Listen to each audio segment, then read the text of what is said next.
Hey everybody, welcome back to WineupTV. I'm your host Wayne. On the show today we have Jack Edwards from Minor Family Vineyards. And I'll tell you, when I lived in Napa, these guys were rock stars, and these still are stellar wines. When we come back, Jack's going to tell you all about his wines.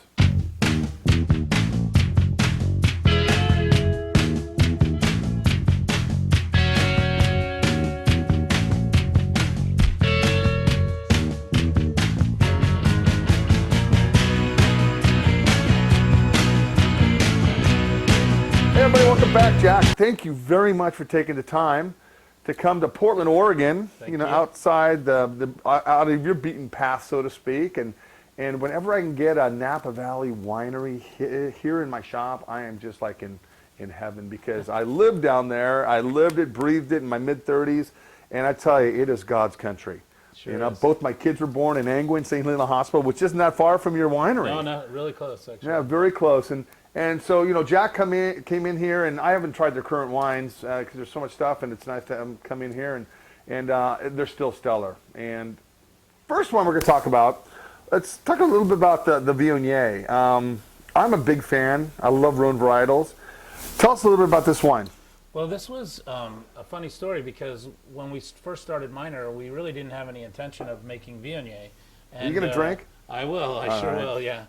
And our winemaker used to work at Joseph Phelps, and he knew this guy named John Simpson, and he had a vineyard in Madera, California, of all places. And when John called us up in 1997 and said, hey, I have about 20 tons of extra Viognier this year. Do you guys want to buy it? We thought he was crazy. We didn't have any interest in Viognier, especially from Madera, which is in the Central Valley of California, mostly known for bag-in-the-box wines, you know. And we're a Napa Valley Cabernet and Chardonnay producer, so. But what we did have was a new winery with a lot of extra space. So Gary said, hey, I'll do you a favor. If you want, we'll bring in the grapes, we'll crush them for you, and then you can just sell them off as bulk juice later. So that way you don't lose a lot of money. And he said, great. So he brought in the grapes. We just crushed them. We stainless steel fermented them in a big tank. And one day Dave Miner and Gary Brookman, our winemaker, and I were just walking around the cellar, and we said, you know, let's try that Viognier out of the tank. And literally in a plastic bucket, we tried it out of the tank. The three of us passed it around, and all three of us were like, wow, this is unbelievable. Your eyes must have opened up. It was crazy. Yeah. We had no idea that it was going to be anywhere near this good. So the first year we tried 500 cases just for fun, to see if it would do any well. We sold it in 1 month. Yeah. So the next year we made 1,000, and then we're now up to almost 4,000 cases. That's awesome. You know, back in the day, in the mid-'90s, when this all happened, I remember there's a winery not too far from you, Signorello. And they made a Viognier, and all their estate fruit was right down there. They only had like an acre and a half, 2 acres. It wasn't much. In front of the winery, yeah.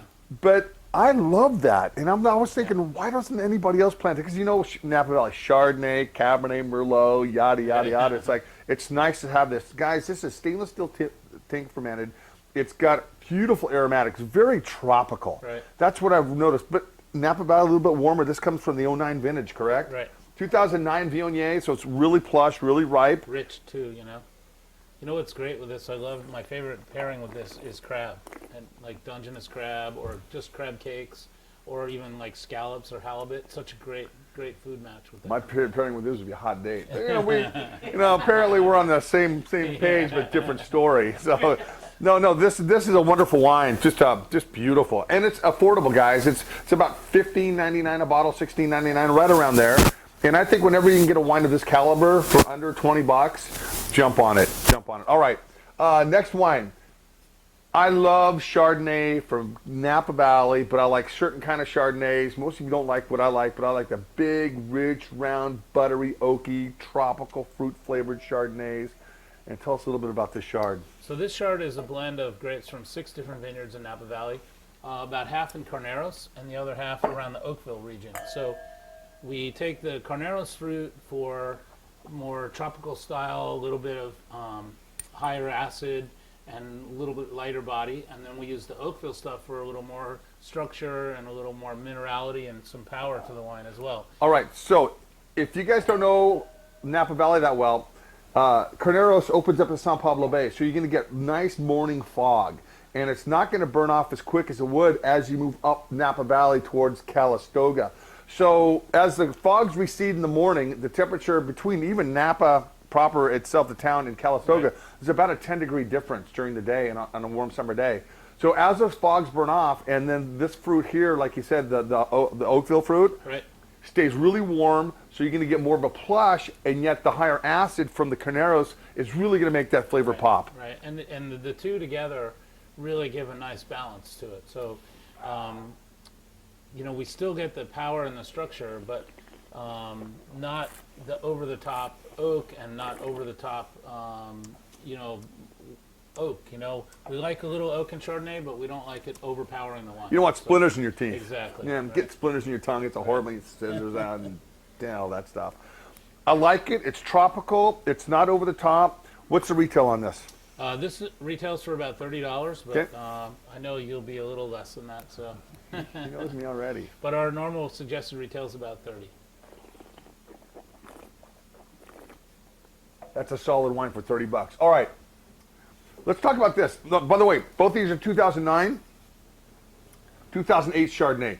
2008, a little cooler vintage, wasn't it? A little bit cooler, yeah, and very good vintage, especially for white wines, but very small crop, so it's a very limited vineyard. There was a lot of frost problems in 2008, so the crop levels in Napa Valley for all grapes really were very small. So everything in 2008 was a very limited production. Okay, wild yeast. What sets this apart besides the fact that it's wild yeast? I mean, what, you inoculate this a little bit, but We there's do. always wild yeast found on grape skins. Everywhere, yeah, airborne in the winery or comes in on the skins from the vineyards, and we, in this case, we let the wild yeast do the entire fermentation. So with the Napa Valley Chardonnay, we add yeast, a commercial yeast, and it does the fermentation just with that one commercial yeast, and it takes about 2 weeks. But with natural yeast fermentation, you're using a lot of different strains of natural yeasts, and the fermentation can take quite a while to do. I've seen it take as much as almost 8 or 9 months sometimes, but usually it's around 2 to 3 months, I would say.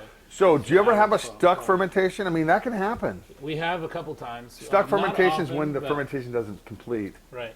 We had one vintage a long time ago that never quite finished, and we ended up having to sterile filter the wine just so that it wouldn't go through, finish in the bottle. But it was below perceptible level of sugar, so it wasn't really considered a sweet wine. Okay, now, But other than that, we've been pretty lucky with it, and it's gone dry almost every year. so with this wild yeast production, do you do batonnage? We do batonnage during fermentation. Okay.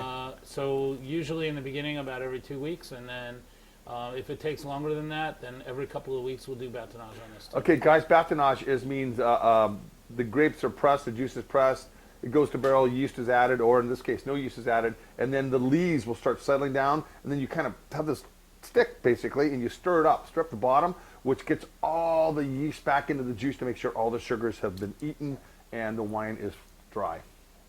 Right. And this one stays in the barrel a little bit longer than the Napa Chardonnay. And then it also, we do a barrel selection. So we literally go through every single barrel of this wine and pick the wines that have the best complexity and the best balance. What's your case production on something like this? It averages somewhere around 900 cases. Not so a lot. Very small. Yeah, not a lot of wine. Oregon would probably sell, 30 cases of this or something the whole year. This is dynamite. What a difference between these two Chardonnays. Yeah, they're a huge difference. And Complete. they're literally the same grape sources, which is really shocking. And the wild yeast Chardonnay, we literally use twice as much new oak, and you can taste less new oak to me on this wine. It's because of the great balance. Man, fantastic. And the retail on this, roughly? About $50. All right. You know what? A little higher end. They're trying to carve that niche in the market, make it really special. But it's really for the people who are Chardonnay connoisseurs and who really are willing to pay a few extra dollars for something that's pretty special. And, Awesome. Even I don't drink this every day because it's a special wine for a special occasion. Absolutely. These guys, check them out. Minor Family Vineyards, what is it? Minor Family Winery. MinorFamilyWinery.com, and you probably have a wine club. Minorwines.com. Minorwines.com. We do have a wine club. Excellent, excellent, Yep, excellent. And come visit us. All right, well, this is part 1 of 2. When we sit down in a minute, we're going to talk about their red wines. Stay tuned.